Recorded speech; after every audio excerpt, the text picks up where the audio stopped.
بسم اللہ الرحمن الرحیم۔ سیدہ وظائف چینل کے ساتھ میں ہوں سیدہ سعدیہ حنا، مکمل کامل اور مجرب وظیفوں کے ساتھ حاضر خدمت ہوں۔ آج ایک ایسا لاجواب، باکمال اور بے مثال عمل لے کر حاضر خدمت ہوں جس کی نسبت بلی سے ہے۔ اگر آپ چاہتے ہیں کہ تنگ دستی آپ کے دل و دماغ سے تو کیا قسمت سے اور گھر سے بھی نکل جائے تو یہ عمل ضرور کیجیے گا، انشاءاللہ آپ کو بہت فائدہ ہوگا۔ بس نیک نیتی سے آپ نے ایک چھوٹا سا عمل کرنا ہے اور اس کی خیر اور برکت اتنی وسعت والی ہے کہ آپ حیران رہ جائیں گے۔ آپ کا مقدر چمک جائے گا، آپ کا نصیب سنور جائے گا، آپ کو بے تحاشا دولت عطا ہوگی۔ بس آپ نے اچھی سی نیت کے ساتھ یہ عمل کرنا ہے۔ بلی سے بہت سے لوگ محبت کرتے ہیں، اسے اپنے گھر میں پالتے ہیں، اس کی رہائش کا، کھانے پینے کا بہترین بندوبست کرتے ہیں، اور جو لوگ بلی پالتے ہیں وہ یہ جانتے ہیں کہ بلی خیر و برکت کا ذریعہ ہے، یعنی جس گھر میں بلی ہو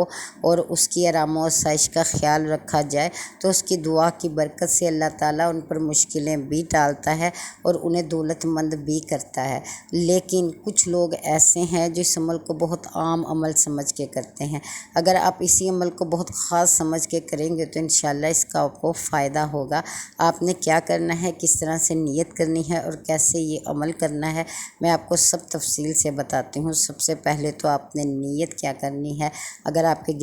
گھر میں پالتو بلی ہے تو سب سے پہلے آپ آج ہی سے یہ شروع کر دیجئے کہ آپ نے بیٹھ کر کسی بھی جگہ پر یہ نیت کرنی ہے کہ اللہ آج سے جو بھی کھانا میں اسے دوں گی یا دوں گا وہ تیری دی ہوئی توفیق سے، تیرے رزق سے بے شک اس کے پیٹ میں جائے گا، اور یہ عمل اس لیے میں کروں گا کہ تو مجھ سے راضی ہو، تاکہ تو مجھ سے محبت کرے، کیونکہ میں تیری مخلوق سے تیری محبت کے لیے محبت کرتا ہوں کہ مجھے تیری رضا بھی حاصل ہو، تیری محبت بھی ملے، اور یہ ذریعہ بنے برکت کا، خیر کا، اور جتنی بلائیں ہیں، جتنی وبائیں ہیں، جتنی میری قسمت میں تنگ دستی ہے وہ تو دور فرما دے، اس ایک عمل کی محبت کی وجہ سے۔ یقین کیجئے چھوٹی سی نیت آپ کے لیے بہترین رحمت و برکت کے دروازے کھولے گی، اور ایسی رحمت اور برکت عطا ہوگی جس کی وسعت کا اندازہ آپ نہیں لگا سکتے۔ اور یہ وہ عمل ہے جس کا مشاہدہ کیا جا چکا ہے، نہ صرف خود میں نے کیا ہے بلکہ بہت سی عورتوں کو بھی دیا۔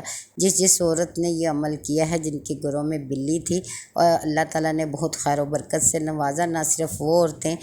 جن کے گھر میں پہلے سے بلی موجود تھی بلکہ ایسی عورتیں بھی اس میں شامل ہوئی جنہوں نے خاص طور پر اپنے گھر میں بلی اسی مقصد کے لیے رکھی کہ آپ کوئی بھی عمل اللہ کی رضا کے لیے کرتے ہیں، اس کی محبت پانے کے لیے کرتے ہیں، اپنی کوئی بھی پریشانی آزمائش کو دور کرنا چاہتے ہیں، کیونکہ ہم سب جانتے ہیں کہ سب اسی کے ہاتھ میں ہے، اسی کے حکم اور اذن سے ہر کام ہوگا۔ بس ہماری نیت بہترین ہو، یعنی ہر عمل کرتے وقت ہمیں اللہ کی یاد آئے تو پھر وہ عمل ہمارے لیے بہترین جزا کا باعث بن جاتا ہے۔ آپ نے نیت کر لی، اب آپ نے کیا کرنا ہے کہ جب بھی صبح آپ اٹھیں اسے کھانے کے لیے کچھ بھی دیں جو اس کا پسندیدہ ہو۔ کوشش کیجئے کہ آپ کی بلی کا، آپ کو پتہ تو ہوگا کہ وہ کیا چیز شوق سے کھاتی ہے۔ مختلف چیزیں ہیں جو بلیاں مختلف طریقوں سے کھا جاتی ہیں، یعنی کہہ لیجئے کہ جو گھروں میں پالی جاتی ہیں وہ صاف ستھری بلیاں ہوتی ہیں، دودھ پیتی ہیں، کیک کھاتی ہیں، جیسے کہ میری بلی کیک زیادہ شوق سے کھاتی ہے۔ اسی طرح سے اور بہت سی چیزیں ہیں جو ان کی پسندیدہ ہیں،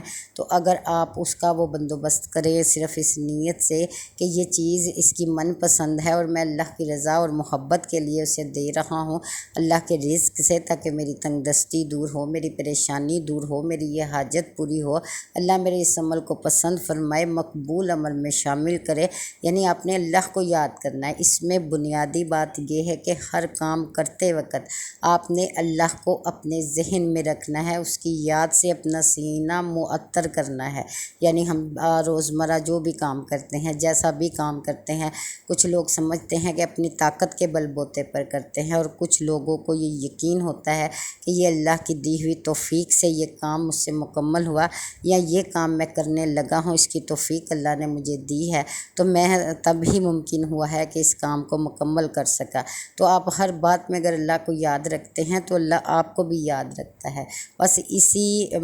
وجہ سے آپ نے یہ کام کرنا ہے کہ بلی کو کوئی بھی چیز کھلانے سے پہلے 3 بار سورۃ اخلاص پڑھنی ہے۔ اس میں جو اللہ الصمد ہے، اللہ بے نیاز ہے، وہ تمام چیزوں سے بے پرواہ ہے، لیکن آپ کی ذات سے بے پرواہ نہیں۔ آپ کو سنتا ہے، آپ کو دیکھتا ہے، آپ کی مانتا ہے، آپ کو عطا کرتا ہے، آپ کے ہر عمل کو قبول فرماتا ہے جو آپ نیک نیتی سے اخلاص سے کرتے ہیں۔ آپ نے وہ چیز سورۃ اخلاص پڑھ کر دم نہیں کرنا، کچھ بھی نہیں کرنا، بس آپ اسے کھلا دیجئے جیسا وہ بے نیاز ہے، جیسی اس کی شان ہے، وہ آپ کے ساتھ وہ معاملہ فرمائے جو آپ کی پسندیدہ چیز ہے، وہ آپ کو عطا فرمائے بہترین طریقوں سے، بہترین ذریعوں سے۔ انشاءاللہ تعالیٰ آپ کو اس کا بہت فائدہ ہوگا۔ روزانہ جب بھی اٹھیں، آپ کوئی بھی چیز اس کو دینے لگیں اپنی بلی کو، تو آپ نے سورۃ اخلاص پڑھنی ہے اسی نیت کے ساتھ کہ اللہ آپ کے ساتھ بھی بے نیازی کا معاملہ فرمائے، یعنی وہ اپنے خزانوں میں سے آپ کو لاکھوں کروڑوں اربوں خربوں بھی دے دے تو اس کے خزانوں میں کمی نہیں، وہ اس چیز سے بے نیاز ہے، بے شک بے پرواہ ہے، وہ آپ کو ضرور عطا کرے گا۔ اور یقین کیجئے یہ عمل اس قدر مجرب عمل ہے کہ اس عمل نے حیرت میں ڈال دیا لوگوں کو۔ ایک عورت سے دوسری عورت، تیسری عورت، یعنی کہ ہر ایک تک یہ عمل گیا۔ لیکن آپ نے یہ کام کرنا ہے کہ جتنی دیر آپ عمل کرتے ہیں، 1 ہفتہ، 1 مہینہ کرنا آپ نے لگاتار ہے، اس کی مدت نہیں ہے، لیکن پہلے آپ نے فائدہ لینا ہے اللہ سے۔ پہلے آپ نے کسی سے ذکر نہیں کرنا۔ جب آپ کسی سے بات کر دیتے ہیں تو اس کا اثر ختم ہو جاتا ہے۔ آپ نے تب تک اس کا ذکر نہیں کرنا جب تک آپ کو عطا نہیں ہو جاتا۔ انشاءاللہ تعالیٰ آپ دیکھیں گے یہ اللہ کا فضل ہوگا، اللہ کا کرم ہوگا، وہ 1 سیکنڈ سے پہلے آپ کی حاجت پوری کر دے۔ انشاءاللہ تعالیٰ وہ آپ کی ضرورت کو پوری کر دے، وہ آپ کی قسمت میں بہتری لکھ دے، وہ آپ کے نصیب میں وہ ہر چیز لکھ دے جو آپ کے لیے شاندار ہے، جو آپ کے نصیب کو قابل رشک بنا دے گی۔ بس آپ نے اخلاص کے ساتھ یہ عمل کرنا ہے، اور میرا وعدہ ہے کہ اس عمل کو آپ ضائع ہوتے نہیں دیکھیں گے۔ انشاءاللہ اس کا آپ کو بہت فائدہ ملے گا۔ آپ لوگوں کو بتائیں گے، لیکن یہ عمل تب بتائیے گا جب آپ کو فائدہ عطا ہو جائے، جب آپ کو اس کا فائدہ مل جائے۔ انشاءاللہ تعالیٰ اللہ سے بہت دعا کرتی ہوں کہ اللہ تعالیٰ ہمارے دلوں کو، دماغوں کو اپنی یاد سے معطر رکھے، ہم جو بھی کام کریں اس کا نام لے کر کریں، اور انشاءاللہ تعالیٰ اس میں اللہ تعالیٰ کی بہتری بھی ہو، رحمتیں بھی ہو، اور عطائیں بھی ہوں۔ آمین ثم آمین۔